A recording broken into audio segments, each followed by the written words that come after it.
Урматтуу мекендештер, урматтуу кыргызстандыктар, урматтуу жалпы мусулман бир туугандар. Сүйүнүчкө бар. Америка Кошмо Штатында кыргызстандыктардын эң биринчи мечити ачылганы турат. Пайгамбар саллаллаху алейхи вассалам хадисте айтат: "Ман бана лиллахи масжидан баналлаху лаху байтан фил жанна." Кимде ким Алла Тааланын ыраазылыгы үчүн бир мечит кура турган болсо, Алла субханаху ва таала ал пендеси үчүн бейиште бир үй куруп берет дейт. Мейли ал мечитти сиз толугу менен башынан аягына чейин өзүңүз куруңуз. Мейли кайсы бир бөлүгүн бүтүрүңүз, бир кыш койсоңуз дагы Алла субханаху ва таала сизге бейиштен бир үй куруп берет. Ошол себептен бүгүнкү күндө Америка Кошмо Штатынын Америка Кошмо Штатында Иллинойс штатынын Чикаго шаарында кыргызстандыктар үчүн мечит кылуу максатында чиркөө сатып алалы деп жатабыз туугандар. Ушул чиркөөнү сатып алганга баарыңыздар өзүңүздөрдүн салымыңыздарды кошуңуздар суранабыз.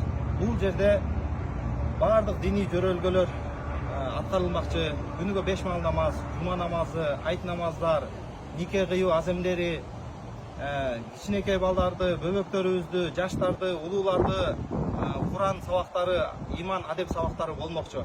Ошого сиздерди баарыңыздарды жакшылыкта жарышууга Алла субханаху таала Куранда айткандай: "Ва таавану алал бирри ва тақва", жакшылыкта жана таквачылыкта, Кудайдан коркууда бири-бириңиздерге жардам бергиле деген аятка амал кылып, баардык ушул жакшылыкта бир жакадан баш чыгарып, бир жеңден кол чыгарып